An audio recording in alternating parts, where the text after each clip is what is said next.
Lihatlah, sandal jepit dengan jeans, tas besar di punggung. Gaya kemiskinan ini tapi dia berani masuk toko mobil mewah. Dia pasti akan didiskriminasi. Mobilnya tersentuh olehnya, staf harus buru-buru membersihkannya beberapa kali. Dia ingin masuk ke dalam mobil untuk memeriksanya, tentu saja tidak bisa. Bahkan tidak ada kesempatan untuk membuka mulut untuk berkata. Pada akhirnya, staf memakai alasan yang tidak ada janji sebelumnya dan mengusir dia. Karena karyawan ini menilai orang dari penampilannya, jadi mereka melewatkan pembelian besar. Karena tas yang dipakai gadis itu berisi banyak uang. Namanya Mawar Putih. Lagi pula, dia selalu tanya, mengapa hidup begitu sulit? Punya uang tapi tidak bisa menghabiskannya, dia bosan memesan makanan cepat saji. Dia sendiri yang memesan 2 kotak besar makanan, dan membaginya dengan shipper. Saat membayar, gadis pengantar itu tercengang. Dia belum pernah melihat sekantong besar uang. Larut malam, Seo Yeon melihat gadis ini, mengira dia tidak punya rumah untuk kembali. Mawar Putih mengira dia orang baik hati, ingin memberikan uang ini padanya. Seo Yeon tidak tahu apa yang ada di dalamnya, jadi dia dengan cepat menolak. Kemudian ambil masker temannya, tulis nomor teleponnya di atas masker. Dan beritahu gadis itu, jika ada masalah, hubungi saya. Keesokan harinya, Mawar Putih ingin menghubungi Seo Yeon. Tanpa diduga, masker dengan nomor telepon di atasnya dibuang oleh pembantu rumah. Dia bergegas ke tempat sampah untuk mencari, lelaki tua yang mengumpulkan barang bekas melihatnya.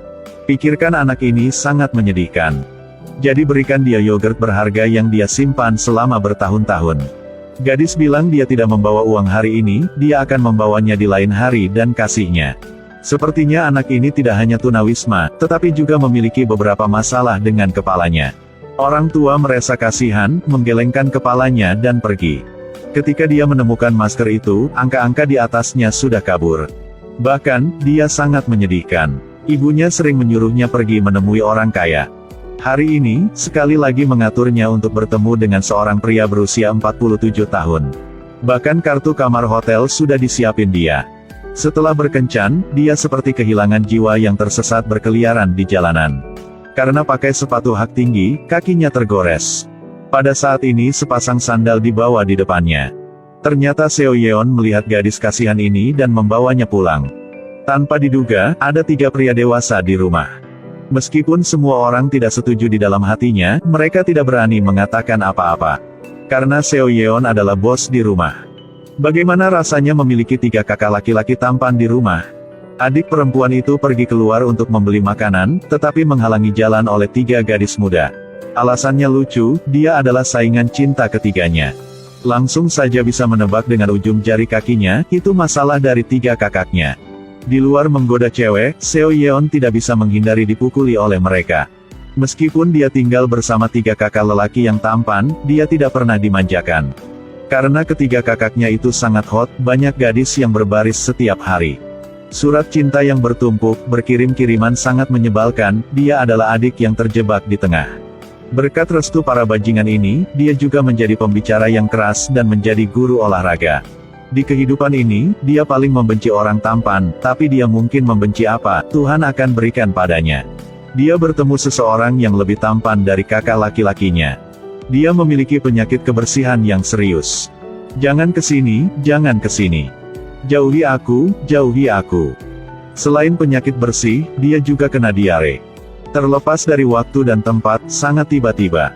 Jadi sejak kecil, Lee Kang Wo ditertawakan oleh semua orang. Bahkan julukan khusus pun sulit didengar. Dengan saran dari seorang psikolog, Kang Wo memutuskan untuk menghadapi ketakutannya dengan menghadiri pertemuan kelas. Seperti yang diharapkan, dia yang paling tampan di pesta itu. Teman lama yang pernah menertawakannya, sekarang mereka semua berkumpul untuk memulai percakapan. Buat kesombongannya sangat puas.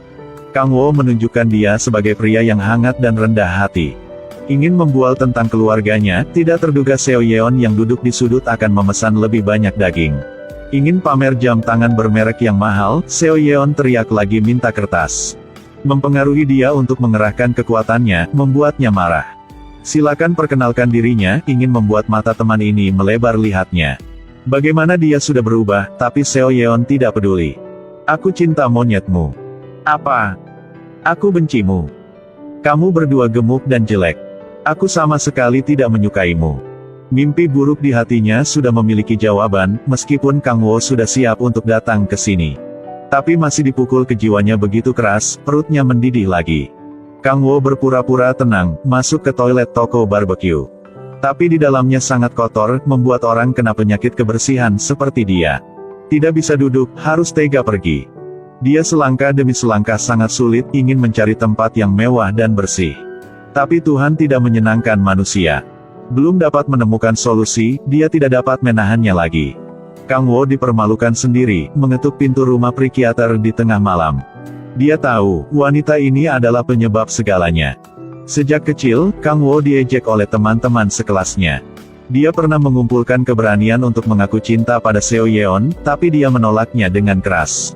Jiwa yang rapuh mengalami kejutan besar, dia memutuskan untuk 4 hari tanpa makan untuk menurunkan berat badan. Jo Seo Yeon di sekolah sengaja mengabaikannya, mengirim SMS lagi mengatakan bahwa dia harus mau bertemunya di malam hari. Dia menunggu sampai larut malam, dia tidak bisa tidak mengakui bahwa dia dibohongi saja.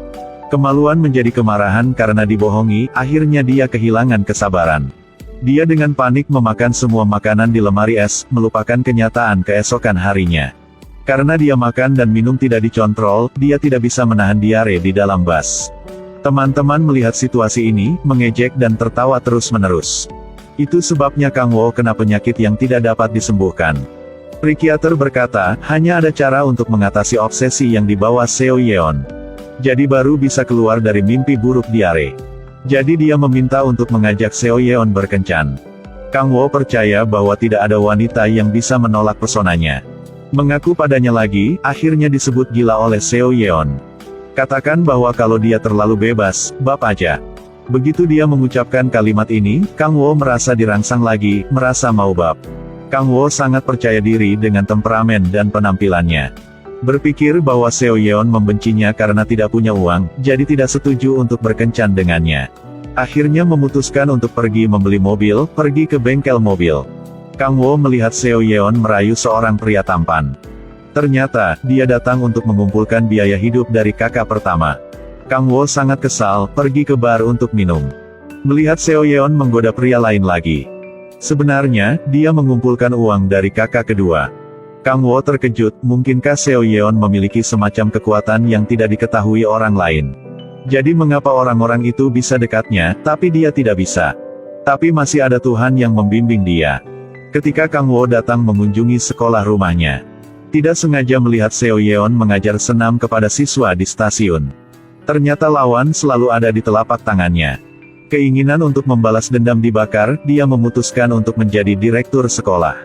Mengambil kantor pada hari pertama, Kang Wo sangat tampan. Bersiaplah untuk mendeklarasikan perang terhadap Seo Yeon, tetapi melihat tanggapannya. Reaksi terkutuk itu datang lagi, mau tak mau dia ingin bab lagi.